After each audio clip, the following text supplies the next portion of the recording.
Hello, welcome to competitive cracker. ഞാൻ ആതിര അർച്ചന. ഇന്ന് നമ്മൾ ഡിസ്കസ് ചെയ്യുന്നത് CSEB പരീക്ഷയ്ക്ക് തയ്യാറെടുക്കുന്ന തുടക്കക്കാർ അറിയേണ്ട പ്രധാനപ്പെട്ട ചില കാര്യങ്ങളാണ്. അപ്പോൾ നമുക്ക് വീഡിയോയ്ക്ക് കിടക്കാം. നമുക്കറിയാം, കോപ്പറേറ്റീവ് സർവീസ് എക്സാമിനേഷൻ ബോർഡാണ് നമ്മളുടെ ജൂനിയർ ക്ലർക്ക് ക്യാഷ്യർ പരീക്ഷ നടത്തുന്നത്. കേരളത്തിലെ വിവിധ സംഘങ്ങളിലേക്കുള്ള ജൂനിയർ ക്ലർക്ക് ക്യാഷ്യർ പരീക്ഷ നടത്തുന്നത് സഹകരണ സർവീസ് പരീക്ഷാ ബോർഡാണ്. അപ്പോൾ എന്തൊക്കെയാണ് ഈ ബോർഡ് നടത്തുന്ന ഈ പരീക്ഷയുടെ യോഗ്യതകളെന്ന് ആദ്യം ഉദ്യോഗാർത്ഥികൾ അറിയണം. മെയിനായിട്ടുള്ള വിദ്യാഭ്യാസ യോഗ്യത എന്ന് പറയുന്നത് SSLC അഥവാ തതുല്യ യോഗ്യതയും പിന്നീട് JDC ജൂനിയർ ഡിപ്ലോമ ഇൻ കോർപ്പറേഷനുമാണ്. അതോടൊപ്പം തന്നെ BCom കോർപ്പറേഷനുള്ള ഉദ്യോഗാർത്ഥികൾക്കും ഈ ഒരു പരീക്ഷ എഴുതാവുന്നതാണ്. അതുപോലെ എനി ഡിഗ്രി പ്ലസ് HDC കേരളത്തിലെ സർവകലാശാലകളിൽ നിന്നുള്ള ഡിഗ്രി യോഗ്യതയും അതോടൊപ്പം തന്നെ ഹയർ ഡിപ്ലോമ ഇൻ കോർപ്പറേഷൻ യോഗ്യതയുമുള്ള ഉദ്യോഗാർത്ഥികൾക്കും ഈ ഒരു പരീക്ഷ എഴുതാവുന്നതാണ്. അതുപോലെ തന്നെ കേരള അഗ്രികൾച്ചർ യൂണിവേഴ്സിറ്റി ഓഫർ ചെയ്യുന്ന BSc കോർപ്പറേഷൻ ആൻഡ് ബാങ്കിങ് എന്നുള്ള യോഗ്യതയുള്ള ഉദ്യോഗാർത്ഥികളും ഈ ഒരു പരീക്ഷ എഴുതാൻ യോഗ്യരാണ്. അപ്പോൾ ഇതൊക്കെയാണ് ഇതിൻ്റെ പ്രധാനപ്പെട്ട യോഗ്യതകൾ എന്ന് പറയുന്നത്.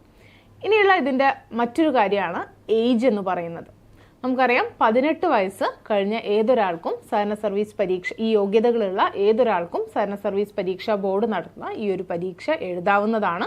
ഉയർന്ന പ്രായപരിധി ജനറൽ കാറ്റഗറിക്ക് 40 വയസ്സാണ്. മറ്റ് കാറ്റഗറിക്ക് നിയമാനുസൃതമായിട്ടുള്ള ഇളവുകളുണ്ട്. അതായത് OBC കാറ്റഗറിക്ക് 43 വയസ്സ് വരെ ഈ ഒരു പരീക്ഷ എഴുതാവുന്നതാണ്. SC/ST വിഭാഗക്കാർക്ക് 5 വർഷം ഇളവുണ്ട്. അതായത് 45 വയസ്സ് വരെ ഈ ഒരു പരീക്ഷ എഴുതാവുന്നതാണ്. EWS കാറ്റഗറിക്കും 3 വർഷമാണ് ഇളവുള്ളത്. അപ്പോൾ ഇതാണ് ഇതിൻ്റെ ഏജ് ലിമിറ്റുമായിട്ട് ബന്ധപ്പെട്ടിട്ടുള്ള പ്രധാന കാര്യങ്ങൾ എന്ന് പറയുന്നത്. ഇനി ഇത് മാത്രമല്ല, നമുക്കറിയാം, പരീക്ഷ നടക്കുന്ന സമയത്ത് ഉദ്യോഗാർത്ഥികൾ അറിഞ്ഞിരിക്കേണ്ട മെയിൻ ആയിട്ടുള്ള ഒരു കാര്യം എന്ന് പറയുന്നത് പരീക്ഷയുടെ സിലബസ് ആണ്. സിലബസ് എന്ന് പറയുന്നത് നമുക്ക് ഇതുവരെ ഉണ്ടായിരുന്നത് 160 ചോദ്യങ്ങളായിരുന്നു ഉണ്ടായിരുന്നത്. അതായത് 80 മാർക്കിനായിരുന്നു നമ്മുടെ പരീക്ഷ നടന്നിട്ടുണ്ടായിരുന്നത്. അതായത് 50 മാർക്ക് നമ്മളുടെ സബ്ജക്റ്റ് പാർട്ടിന്, അതായത് കോപ്പറേറ്റീവ് ലോ, കോർപ്പറേഷൻ, അതുപോലെ തന്നെ ബാങ്കിങ്, അക്കൗണ്ടിങ്, ഓഡിറ്റിങ്ങിൻ്റെ ചില ഭാഗങ്ങൾ, അങ്ങനെ 50 മാർക്കായിരുന്നു നമ്മളുടെ സബ്ജക്റ്റ് പാർട്ടിൽ നിന്ന് ഉണ്ടായിരുന്നത്. ബാക്കി 30 mark English, GK, maths and logical reasoning, ഈ ഒരു ഏരിയ എന്നായിരുന്നു.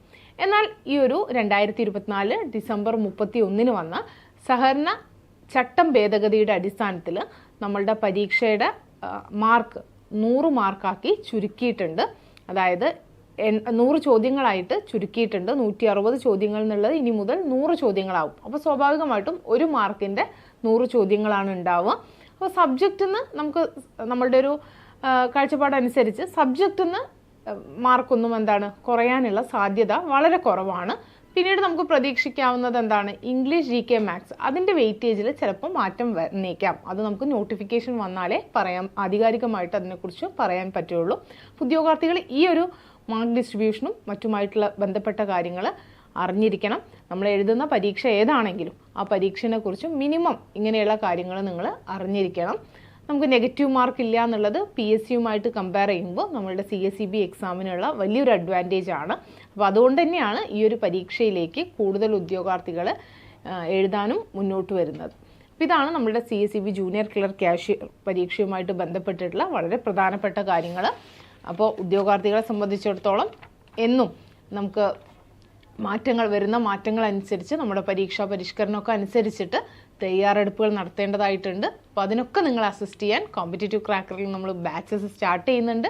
നിങ്ങൾ JDCക്കും HDC ഒക്കെ കഴിഞ്ഞ ഉദ്യോഗാർത്ഥികളാണെന്നുണ്ടെങ്കിൽ വളരെ ഡീറ്റെയിൽ ആയിട്ട് നിങ്ങൾ കാര്യങ്ങളൊക്കെ പഠിച്ചിട്ടുണ്ടായിരിക്കും. പക്ഷെ ഒരു കോമ്പറ്റേറ്റീവ് എക്സാമിൻ്റെ ഒരു വ്യൂവിൽ, അല്ലെങ്കിൽ ആ ഒരു കോമ്പറ്റേറ്റീവ് എക്സാമിന് എങ്ങനെ തയ്യാറെടുക്കണമെന്നും നമുക്ക് MCQs ഒക്കെ അറ്റൻഡ് ചെയ്യണമെന്നുണ്ടെങ്കിൽ അതിനനുസരിച്ചുള്ള ഒരു ഇൻഡെപ്ത് ആയിട്ടുള്ള ഒരു നോളേജ് നമുക്ക് ആവശ്യമാണ്. അപ്പോൾ അതിനൊക്കെ നിങ്ങൾ അസിസ്റ്റ് ചെയ്യാൻ നമ്മുടെ ബാച്ചസ് ഉണ്ട്. ബാച്ചിൽ ജോയിൻ ചെയ്യാൻ താല്പര്യമുള്ള ഒരു ബോട്ട് നമ്പറിൽ കോൺടാക്ട് ചെയ്യുക. അപ്പോൾ എല്ലാവരും ഈ ഒരു CSEB ജൂനിയർ ക്ലർക്ക് പരീക്ഷ എഴുതുന്ന എല്ലാവർക്കും കോമ്പറ്റേറ്റീവ് ക്രാക്കറിൻ്റെ എല്ലാ ആശംസകളും. താങ്ക്